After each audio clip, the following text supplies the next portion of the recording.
观众朋友，今日过好无？欢迎收看《福起来》，我是阿明哥刘浩明。美国的家庭治疗大师 Virginia Satir 讲过一句话，就讲一个人的原生家庭同一个人的关系改变，可是伊会影响到一个人一生的伊的性格啦，还有伊的个性啦，还有伊的行为。其实我哋有时间唔会提讲我哋原生家庭同我哋有乜嘅影响啊，对不对？但是我哋嘅爸爸妈妈嘅啲行為啦，伊嘅講法樣嘅啦，伊哋嘅兩公婆嘅關係啊，確確實實都會影響到我哋境界，或我哋自家。我哋今日有請到來賓，雖然係伊嘅歷史，但是伊改啲講我哋嘅原生家庭對伊哋人嘅影響有幾重要。好，嗰陣我哋今日馬上有請伊講，到底原生家庭同一法律按樣去接下行落，我哋馬上嚟歡迎我哋嘅來賓李發生，李律師來向上。主持人好，大家好，我是李發生律師，我是屏東縣內埔鄉人。經過你喺屏東市開律師事務所。發生你喺哪邊嘅行業啊？內埔嘅行業。內埔嘅行業，咁喺小鄉鎮還是喺內埔嘅村莊裡邊咯？在村莊裡面，在村莊裡邊。你喺來有在嘅都市裡邊係咪？嗯，對，沒錯，是。嗰種人喺學法喺同乜嘢學嘅？同爸爸媽媽還是同阿公阿婆啊？跟我的爸爸媽媽。同爸爸媽媽學嘅。對。但是嗰時節應該大部分嘅人都講華語嘅啦，嗬。對，沒錯。不是講學法，尤其係你喺都市鎮裡邊。對，沒錯。高溫人大部分全部講華語。沒錯，我們班上的同學大部分都是講國語，但是我們的學校還蠻靠近客莊的。嗯。哦，所以那邊其實也有蠻多講客家話的，可是他們到都市裡面就被迫要講國語。你國中通嗎？好講？中正國中。哦，中正國中，哦，嗰是屏東市最有名嘅一個國中。嗰其實嗰有嗰度爸爸媽媽會我哋講跨學區啦，對，沒錯。那嗰時間因為我哋一開始講唔係嘅歷史嘛，嗬。嗰時間一開始都想講唔知道會行歷史一條路哈。應該是最早那個時候，我這樣回想起來，我小時候的時候其實就有對法律這種東西還蠻有興趣的。我記得最早是讀國小的時候，有一次老師把車子停到學校的停車場裡面，可是同學不可以把他的腳踏車停在學校的停車場。我就跟我同學說，這不是很不公平嗎？為什麼只有老師的車子可以停車場？我們也是學生，為什麼不能夠停學校的停車場？那後來會對這種很抽象的東西，公平、正義這種東西覺得很向往。那到了高中的時候，我們的高三的學長，他那時候已經有透過推薦甄選考上東吳法律系。那我們自己有成立一個讀書會，那學長就帶領我們這些高一的同學討論一些公共議題。那時候屏東也發生過很多的命案啊，比如說彭婉如命案。陳進興、白小燕的命案，包含我們的武則園前院長的全縣長的四變頭弊案，那其實也社會上也發生蠻多重大治安事件的。那假設在發生這些事件的時候，法律在這些事件裡面扮演什麼樣的角色？那日後我有沒有可能來從事這樣的工作？加入這些公共議題來做討論？所以那個時候對法律就會有高度的興趣，而且我是讀社會組的，社會組的人最厲害就是背誦非常的強大，組織能力啊、演繹能力非常好，所以那時候就決定我就來讀法律系。可是這樣人嚟講嘅話，一開始講表示講蠻些時間都可以喺啲講佢有爭議感嘅一啲聲音嚟啦，但是在我哋嘅情形來講，有的人變成為兩部分，一部分我行政治，譬如講你對政治嘅方法去解一條沙非嘅問題，但是你現在另外一條用法律嘅方法，用我哋最基礎但是最重要嘅條文嘅條路，用法律嘅方法去行去改變唔可能看到一條事情。你睇，我們說其實頭講嘅幾件事情，譬如講彭婉如命案，我們都講我哋嘅陳進興嘅事情，還有我哋嘅四變頭命案，其實聽我哋南部來講，應該講一條事件其實開始影響嘅一條嗰條事情，譬如彭婉如命案，開始我哋注意父母嘅人身安全，對，還有陳進興嘅事情，還有嗰條我哋四變頭命案去的。但是你現在嘅時候，看到一條沙非上發生嘅事情，你現在用法律嘅東西，看係咪可以用法律嘅方式去處理一條事情？但是後來有順勢考上法律內行。有啊，過來，其實我們那個年代，参加大学的话，要进入大学的话，现在不像现在这么多多元入学方案，那它大概只有大学联考，然后过来开始有一些多元入学方案，就是推荐甄选。那个时候就是考申请入学，我那时候是用申请入学的方法。那大学法律系也蛮认真的，他们除了第一阶段你成绩过了之后，你到那边还要笔试，那笔试已经考基本6法了。已经考基本6法，基本的法律常识，而且我觉得有时候有一些逼近到知识的阶段，然后过来笔试过了之后还要面试，那也很顺利。那时候录取3个，我刚好第2名就通过。那等于你讲，其实你都都是可以去读个法律呢，嘛其实准备过多了。就像同我讲，这个考试的时间都已经考基本6法了。对。你那么以前高中的时间，体育路爱低。对，没错。也要讲法律上面的一些概念那个东西，这个一定要低。那么其实绝对没办法去答不出来呀问题啊。高中的时候，其实我就有翻针对基本的6法，我们现在讲基本6法，我就已经有一些涉猎。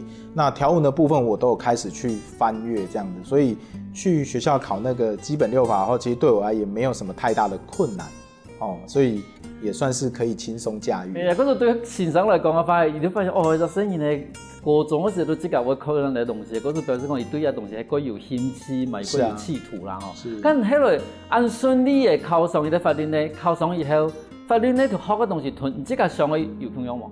其实分几个阶段来讲就是还没有进去大学读书的时候，对法律系这种东西，对法律这东西会有一个憧憬在那边。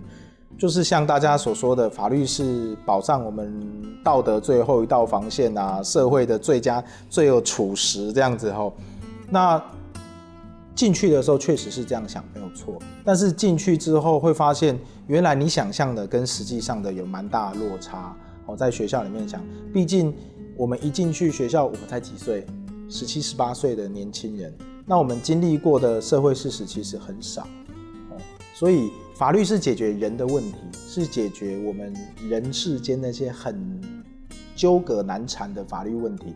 那这些事实其实我们都没有经历过。那所以法学专业的教给我们的东西，是把很具体的事实抽象成法律的条文。那其实对一个17、18岁又没有经历过一些社会经验的历练的年轻人，其实非常难懂。所以很多时候我都是死背，不太清楚。那真正到了开始就业的时候，进入职场工作，在实务工作的时候，才觉得原来以前读的书，老师说的那些东西是这样用的那以前看山是山，现在看山不是山，希望以后看到山都不是山了，因为已经把这些东西内化在心里面。嗰种意思係咪講？其實我哋而家看到每一個法律的條文，以後邊其實愛解說一啲東西，冇得解，冇得當時愛呢度愛解決一啲事情。然後但是以把一啲文字最簡化以後，變成我哋而家透過法律條文。可是變成講，假如你這個，比如講我哋年輕人，冇讀過一件事情，冇都唔知講有咩事情當初我用到某個地方嘅話，唔知背後嘅原因嘅話，其實能讀一條文，我感覺到奇怪，這種東西，有啲東西貴槍，但是又冇通用，然後但是有啲東西你可以唔知用到哪地方安尼去。咁呢，其實就唔能從法律那一方要實習冇？需要實習。其實有現在實習啦。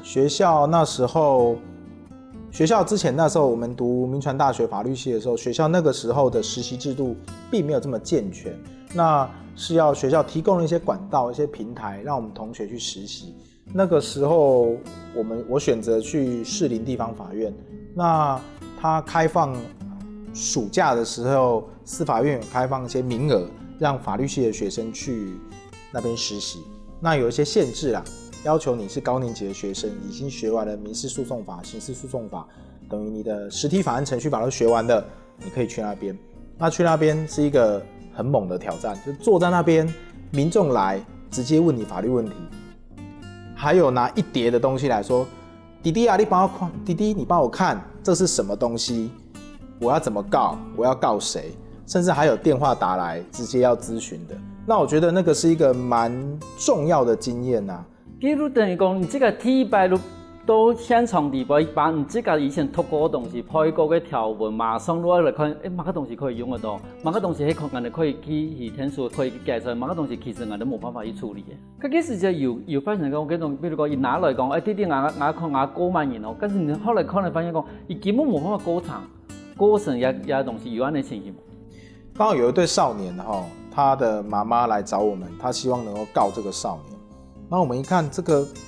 他的那個主張的內容其實有2個問題。第一個，如果要告這個少年的話，他也沒有任何財產啊。然後他的媽媽，就是他的家屬啊，他的父母親、原生家庭也沒有任何財產可以提供啊。所以就算告贏了，可能最後強制執行也沒有辦法獲得任何的補償。所以拿到的判決是當傷心判決，這第一個。第二個，他媽媽就說要告這個少年刑事附帶民事訴訟。那我們很遺憾，就是說我們那時候書讀得不好。我們說可以提啊，可以提刑事附帶民事訴訟，我們就幫了民眾寫了一個刑事附帶民事訴訟。寫完之後，法官跑下來罵我們：是你們哪一個人跟我們說可以？是你們哪一個櫃檯說可以對少年提刑事附帶民事訴訟的？哪一個人？我們嚇到，還好那個科長有出來幫我們擋。他說啊，可能實習同學。這個部分不是很了解，這樣子要搞清楚啊，這個不行的，這樣民眾權益會影響。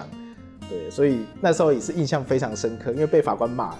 實習的時間，好某個事情都可能要發生啦，哈。對對對。伊啲辦事如果有爭議感嘅聲音呢，喺度太好嘅時間去拖嘅法律呢，但是也法律嘅路途行嘅真實歸問下，休息下，我哋等一下我同講哦。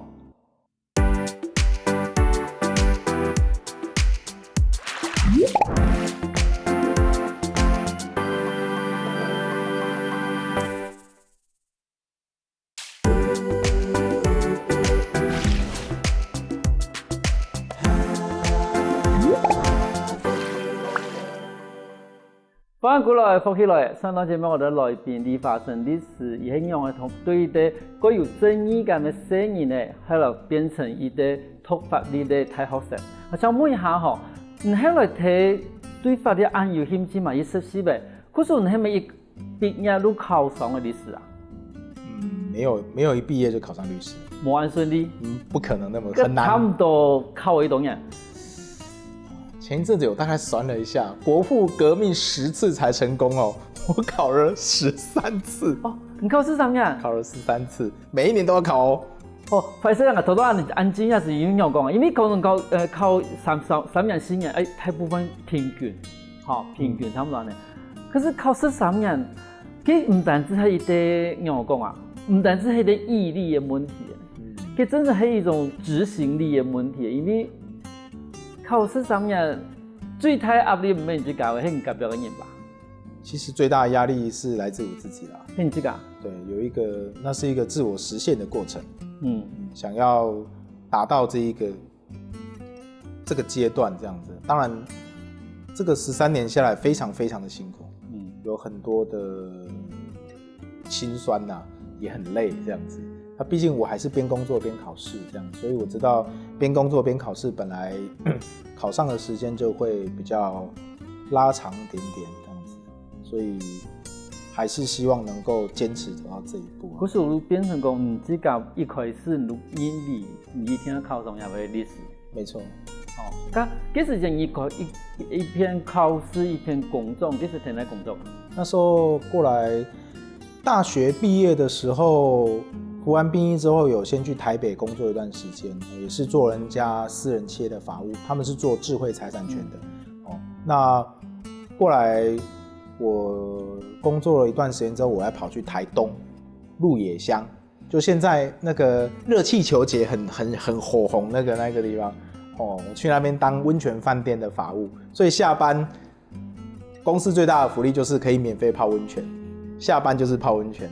那段在台東工作那段時間非常的好，對，會快樂吧？很快樂。那過來也因為家庭的一些考量啊，所以我也是屏東人，我也是希望能夠回來家鄉裡面服務，所以過來我就透過考試就回到屏東法院擔任法官助理，就在法院服務了。然後但是也團體做工作的時間，乃是有去准备考试，也是有。但是不能都黑啦，一方面要准备考试，一方面要工作，其实真正够挑的事情，因为你这个可以花时间比你够少，因为平常时间都要上班嘛，你最多可以利用真的下班的时间，没错，没都上班前，好，但是比起这种专门考试的人，可能因为多按在读书的人来讲，人真的够辛苦，没错。但是好彩有压力一点心，如果你真的一定要考上那件事情，可是其实你花费比一般人可能够长一些的时间，但是你还是去完成这个目标。那考上以后，你这个讲真是作为的历史团，考上前考上后有乜个差别吗？我是觉得看事情的角度会不太一样。我记得第一次穿上律师法袍的地点是在高分院。我以前是当法助，所以是站在法官的角度来看他们看这些人。那考上律师之后，是从律师的角度去看法官那个角度。其实你坐的位置不一样，你想的内容也不一样。那法院大部分都是中立听讼嘛，希望能够中立的解决问题。但是做律师就比较不一样，他是代表你一方的当事人，所以当然你要为你那一方的当事人的权益竭力辩护，尽力的帮他。所以我们律师呢要做的是尽力，只能做尽力做到我们能够圆满的事情，帮我们当事人解决他的问题。但法官的角度、检察官的角度就不一样了，他是两边都要听一听，哪一边讲的有理，他来做裁判。那位置不一样，想的方法也不一样，大致上是这样子。因为头先有讲过，你开始考上历史以前，这个做过法官的处理嘛。这法官的处理，你头有讲到一个重要讲，法官的处理其实是用法官的角度去看事情。后来考上律师以后，係用我哋當事人的角度去看事情。咁唔知幹嘛要說明嚟講，有兩個地方看事情的角度唔同樣。咁我哋回到你當初做法官的律師嘅處理嘅時間，嗰時間唔可以講對法官的角度看事情，乜可能用法官的角度看事情？應該是說，如果站在律師的角度看事情，會比較單一。那我覺得也因為有在法院歷練的這段時間，那其實有一本書嘛，你要學的法官怎麼思考。所以今天你要解決你當事人的問題的話，今天誰來解決你當事人的問題？不是律師，也不是對照律師，是能夠擁有一錘定音的人。所以你要學的他看到你這個人，看到你這個案子的話，他怎麼思考這個問題。所以也因為我有在法院的歷練這個經驗，我可以站在法官的角度思考說，今天如果我是法官，我會怎麼問你？如果我是法官，你這個案子我希望的重點在什麼地方？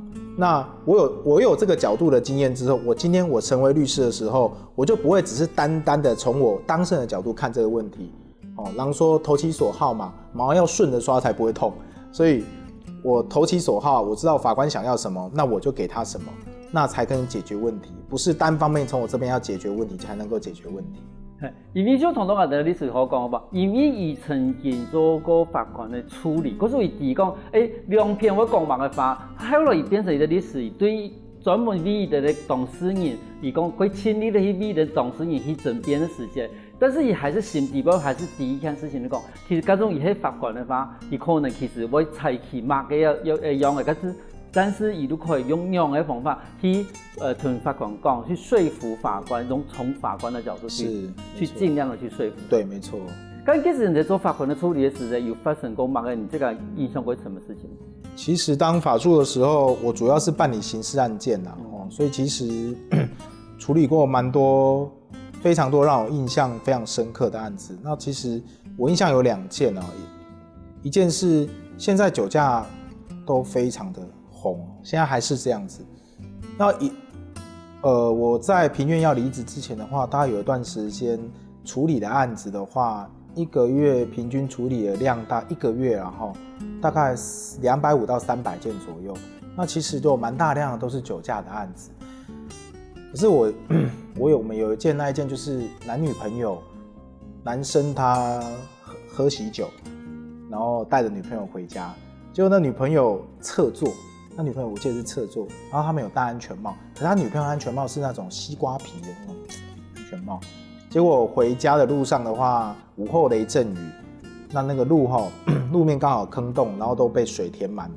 那男朋友骑车过去就咚到那个坑洞，那男朋友就摔车了，那女朋友就从后面飞过去，就摔得很严重，变植物人。那因为安全帽掉了嘛，就变植物人。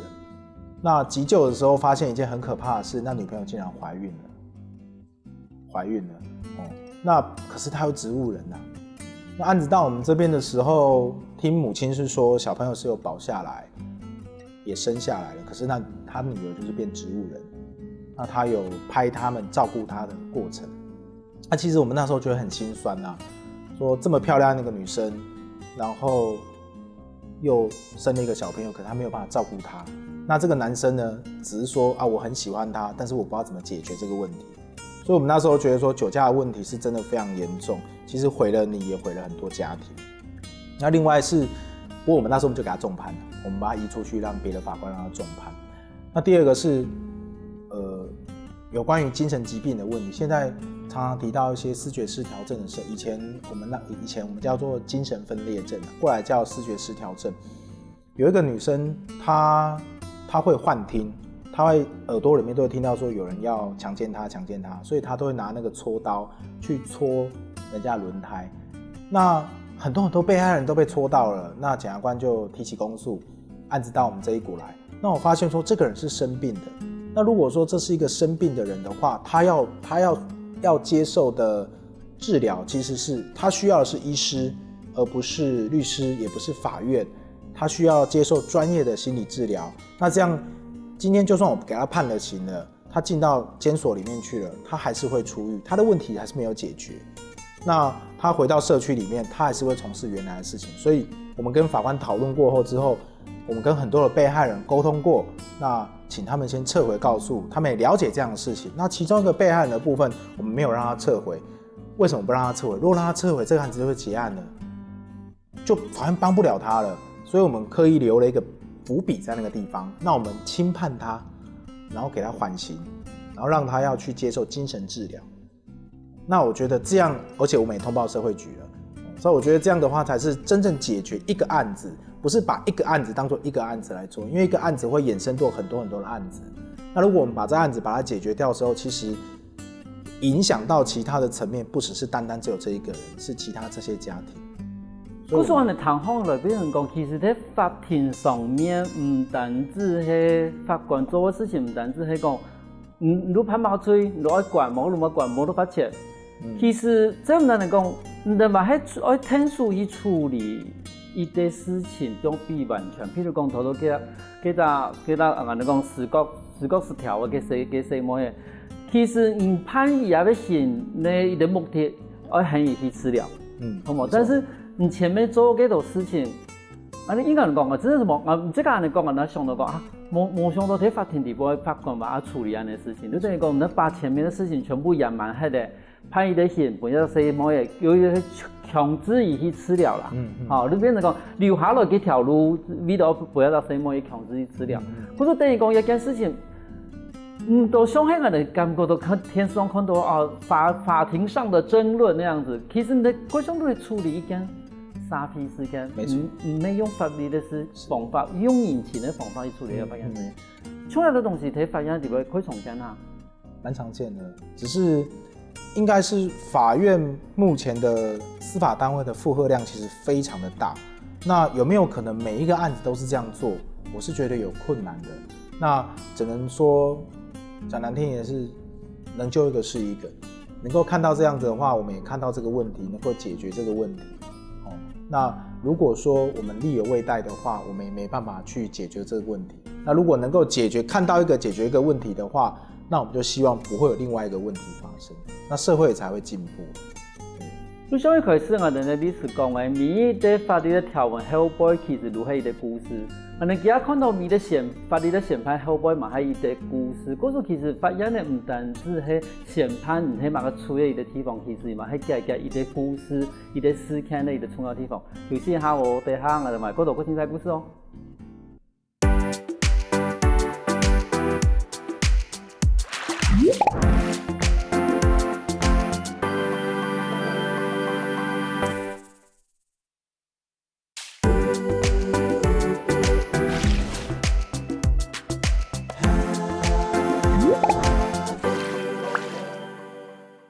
欢迎过来福起来，上档节目我哋来宾同你分享喺伊哋做出包括呢处理嘅时节发生的一些事情。更加也同人讲，其实伊有喺啲我哋高冲突家庭社区地步嘅陈述。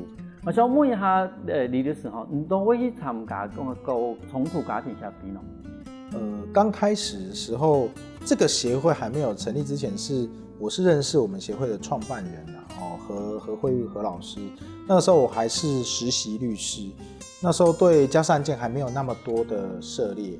那何创办人那时候参加屏东地院的一个调解示范调解，那何创办人就真的是一个案子，那个案子也是我们事务所的案子，那两边就来了，那他就担任调解委员。那调解的过程发现这个人很厉害哦，我怎么那么厉害？他的那个他针对切入的点不太一样，所以我们觉得说，反倒让双方的一些在婚姻过程当中的一些情绪能够有效的下降，能够比较理性的看待未来要怎么包含小朋友的问题、财产的问题、你们身份的关系。那我说这个人真的蛮厉害的，所以之后他蛮多的课程我都有去上课，接受他的一些资讯，所以慢慢的家事案件的话，就会掌握到一些家事案件的核心啦，才知道说其实家不只有法律而已，家也不是讲对错的地方，所以就会读一些心理学的书啦，甚至一些儿童创伤的书啦，之后原来婚姻会走到这边是有一些原因的，之后再找一些志同道合的人，大家成立这样一个协会。喺中途中我哋開始講高衝突家庭關係社區，乜講到高衝突家庭啊？應該是說為什麼當初要用這個3個字的話，是因為說主要是第一個是國外針對這種要離婚的事件的話，真的到離婚的事情要到法院來的時候，大部分雙方的情緒都是很高漲的。那我們會有一些高衝突的人格，有一些高衝，比如說你是邊緣性人格啦，你是自戀性人格啦，或是戲劇性人格，像這種就是我們在實務上常常看到的高衝突人格。那這些人格呢，也會在婚姻事件裡面產生。那所以我們才用這個高衝突來認為說，當作是我們這個協會的一個表徵啊，是我們要主要解決這些高衝突的離婚的時候雙方產生的問題。因為一般如果大家是比較理性來面對這個問題的話，那其實我們的着力點不用那麼深，但是真正的需要被幫助的是這些高衝突的人格，面對離婚的問題的時候他們怎麼解決，所以我們才用這個名稱。所以你始終嘛要去關於影響嘅原生家庭。我的當事人跟我在家事案件在跟我面談的時候，他跟我說，律師，我覺得你好像是心理諮商師哦，你不太像律師這樣子，有時候跟他聊2-3個小時，大概法律只有2半小時，然後心理問題聊了2個多小時這樣子，他覺得很奇怪。但是我是跟他說，家不是講對錯的地方，家的法律問題其實很少。那透過一個漣漪的效應之後，我這個家好之後，會影響到更多的家的好。那家又是這個社會的最底層的最後一個礎石在那邊。如果我們最底層的這個地基如果崩壞的話，我在上面蓋了多高也沒有意義。所以我才覺得是說，解決這個家的問題，我不能只解決你法律的問題。法律問題律師可以幫你解決，但是未來你這個家還有99%的問題要解決。律師能夠幫你做的是，我再告訴你一點點，在離婚的過程當中，或在這個家的過程當中，你應該用什麼樣正確的心態面對你現在的問題。那如果你有正確的心態的話，未來98%的人生都是你要過的。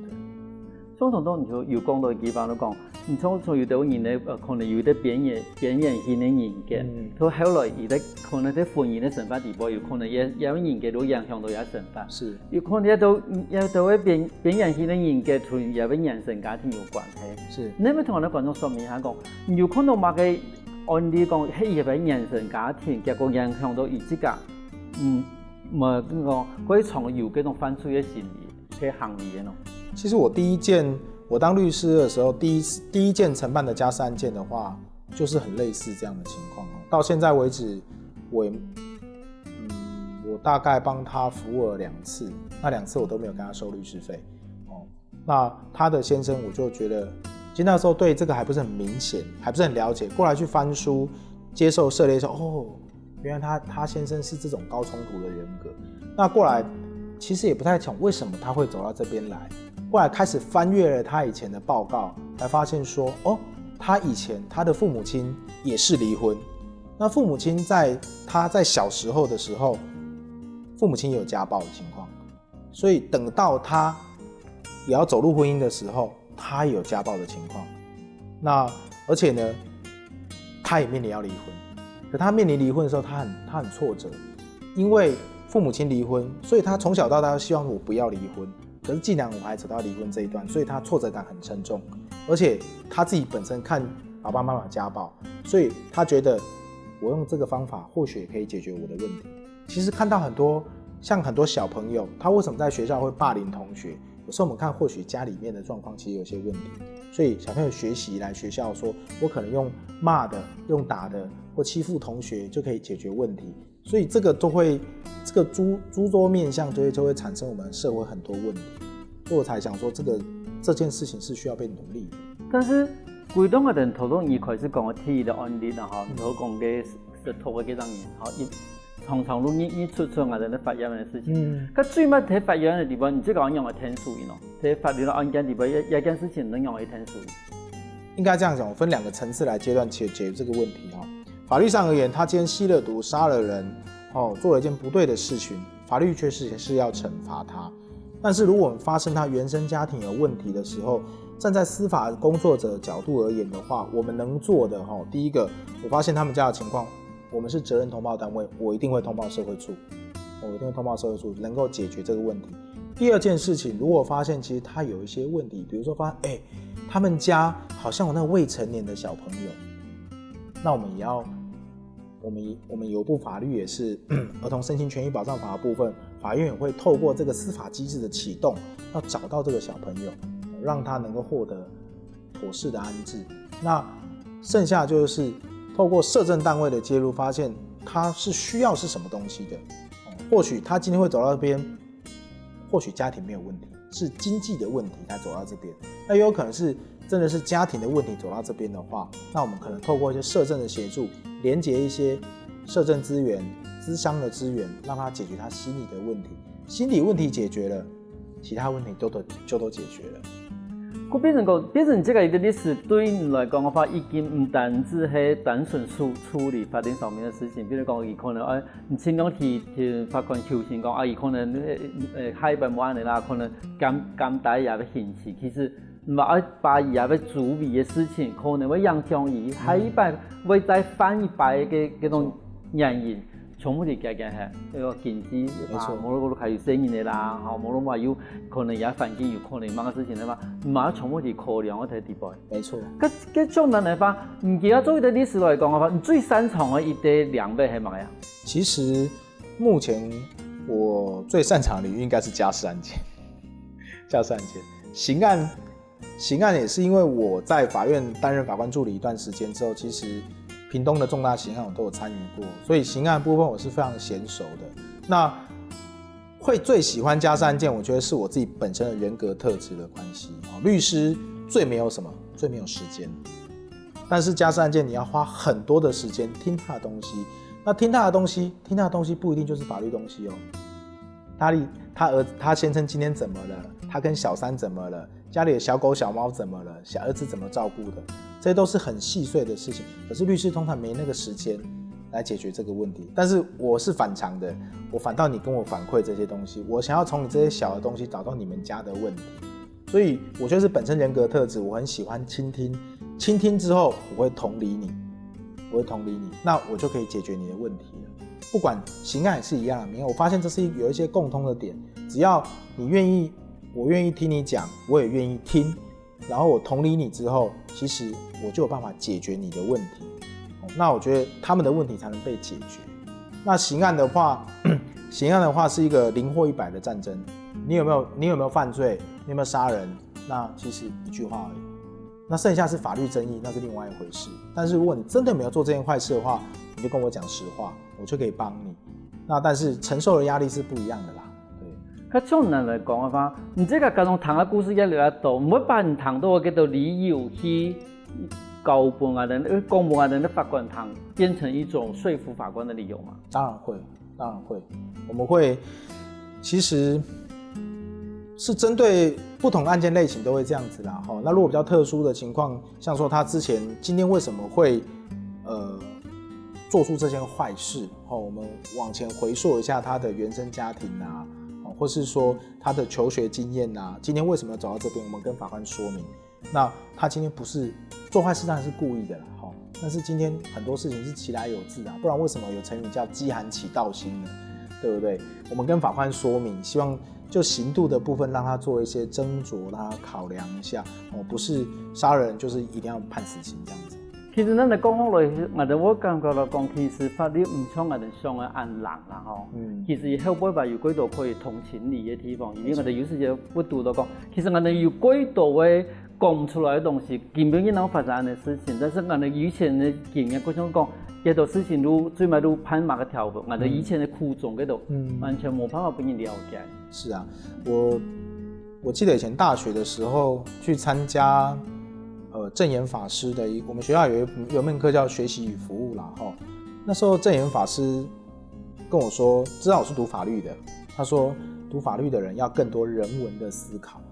那时候我听不太懂，可是开始从事实务工作，我知道说法律是跟人工作的东西，其实你不要让民众让司法跟人民太远，所以你需要做一个有温度的人。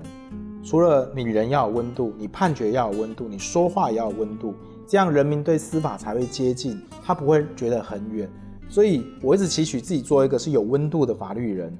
除了我拥有我的专业以外，我让人家知道说你遇到问题我可以帮你解决，我是有这个热忱有温度让你解决，不要觉得遇到律师觉得好紧张好害怕，不会，我会让你知道说我有能力帮你解决，我可以帮你解决。看今日节目对李律师的分享里边，我哋发现到讲，其实法律唔係一個死板板的條文，法官法院的嘛唔係一個改變人的一個地方。其實唔可以盡量去配合人嘅歷史，把人嘅苦衷講出來。其實後擺有幾種人會聽順。今日感謝我哋李律師來到現場同我哋分享按到唔睇法院嘅事情。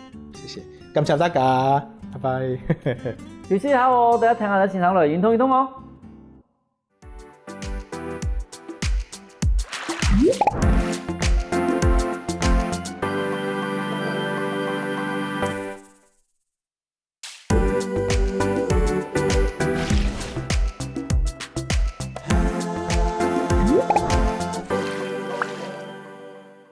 各位觀眾，大家好！又到好好運動嘅單元，我係謝諾夫先生，今日帶我來邊向下批判大家來運動。今日我哋係用日咧去腼腆來培養我哋感情。首先，我哋用我哋手同小朋友向下來做全身嘅運動，手變好些。頭拿向前面，帶哦，慢慢地向來向後面，再來前面，後面，再擺前面。後面，幫我哋數打開來，轉十下，前面1、2、3、4、5、6、7、8、9、10，再來後面10下哦，1、2、3。4、5、6、7、8、9、10，數打開來轉一圈，打平來哦，在後面一圈，再一擺轉過來，點一下，打開來轉過來，也望我哋来做脚热嘅运动。1、2、3、4、5、6、7、8、9、10，再10趴。1、2、3、4、5、6、7、8、9、10，相同嘅吼。继续，我哋同小朋友培养感情，我哋来教慢些教嘅来。小朋友嘅书放好来，一个一袋，很简单哦，打水用嘅哦，好，袋都系鼓落来，安尼鼓落来，個，袋，個，袋。我哋一晚語文寫邊數腳轉來轉去，兩個人數腳轉來轉去，數腳轉來轉去哦，一下向下運動，棒，再來我哋一晚，我嚟用跳嘅，先然呢鼓落來，1、2、3跳，哎喲，再一擺哦，1、2、3跳。再一擺哦，1、2、3跳過來，1、2、3跳，相同嘅好，起上來，也望我哋腳數仲有聽同到嘅，再來練習客家話，也望都係我先來做示範，第一咧都係我哋看到一條數字。利用我哋腳同數嚟描一條數字，首先嚟講6，兩隻腳攞邊個6等方，再嚟第二個講8，我哋數兩隻數我邊個8，攞邊固定嘅哦，再嚟我要再講一啲數字7，另外一隻腳攞邊個來哦，再起上來，重新再來一擺，培養聲音呢，數腳拼用，我再練習一擺，3號，腳都變咗3號，5號，變咗5號，1號，變咗1號，安尼都是數腳拼用，練習安尼運動，睇人做過，教嘅聲音呢，我哋都來學。邊小朋友向下來哦，來準備6號，5號，7號，3號，4號，1號。5號，本身呢數腳變嚟前第一數字填那邊呀望我哋慢些變嚟練習用跳嘅，按照數字我哋用腳用跳嘅，像圖一樣嘅對，準備好嘅，我先來示範，比如8號、5號。1號、4號，我哋唔做同我哋身體是得安尼，但是聲音呢講更慢啦，慢慢地講。8號，9號，安尼本身朋友嚟做，但係睇人聲音呢向下上來，嚟準備好嘅哦，下面一起看前面，3號。7號，9號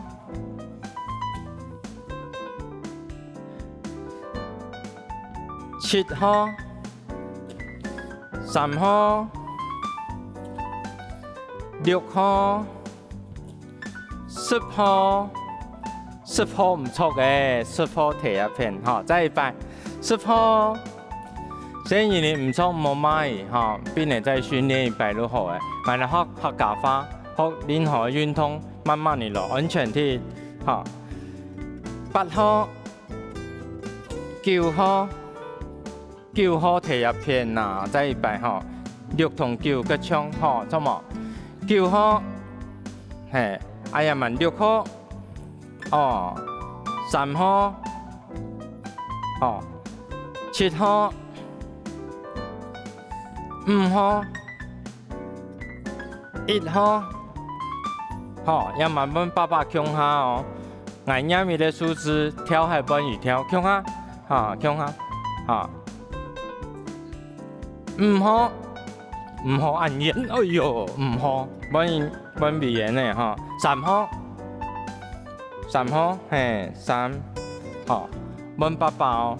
1號，嘿，鼻炎6號，哈，爸爸4號，鼻炎9號。哈，爸爸10號 ，BN 7號，哈，爸爸來4號，嘿，啊，他們俺哋用腳也慢慢用手，何況俺哋手腳不亂係冇好冇 ，BN 也慢慢手腳向下哦，哈，爸爸先來8號3號，啊3號，阿本 BN 8號，好。再來，爸爸2號 ，BN 4號，啊4號。再來，爸爸4號 ，BN 6號，6號睇嚟，哦。再來 ，BN 4號 ，BN 4號，啊，爸爸1號，好，相同一號，撲出來。好，再來我哋用也啲數字，買些跳，練習用跳嘅，對前面開始跳，啊，跳一下，我哋都識得來練習音，1、2、3、4、5、6、7、8、9、10，哈，我哋來一啲數字來，爸爸先來哈，準備開始嘅哦，哈，1、2、3、4、5、6、7、8、9、10，安尼都完成咧。好，我哋先簡單的來。好，開始1、2、3、4、5、6、7、8、9、10。好，相當的好。安尼我哋馬些練習吼，對10開始跳過來。好，來預備，開始10、9、8、7、6、5、4、3、2、1。哦，再來要加困難的哦，困難都係我哋係1、3、5、7、9。好，一啲數字1、3、5、7、9。好。爸爸先來用兩隻腳咯，嗬，1、3、5、7、9，安尼都成功嘅。揾別人嚟做示範咯，嚇，手錶嗬，我都打開嚟，用1、3、5、7，嚇，1、3、5、7、9，嚇，成功，相當嘅嗬。再嚟2、4、6、8、10，嚇。2、4、6、8、10，好，準備哦。2、4、6、8、10，成功。來，開始。2、4、6、8、10，好。安尼我哋基本日最簡單嘅全身嘅運動，各朋友我哋利用下咧，開明天同小朋友數看到數。做慢些交流嘅運動，嚇，安尼培養我哋同性人嘅感情。另外，我哋利用數字也嚟開明天，開始學客家話，最簡單咧，1到10，嚇，變化個多嘅方式，交流嘅方式。今日我哋好好運動嘅安尼嘅單元，謝老夫先生，BN，我哋下次見面咯。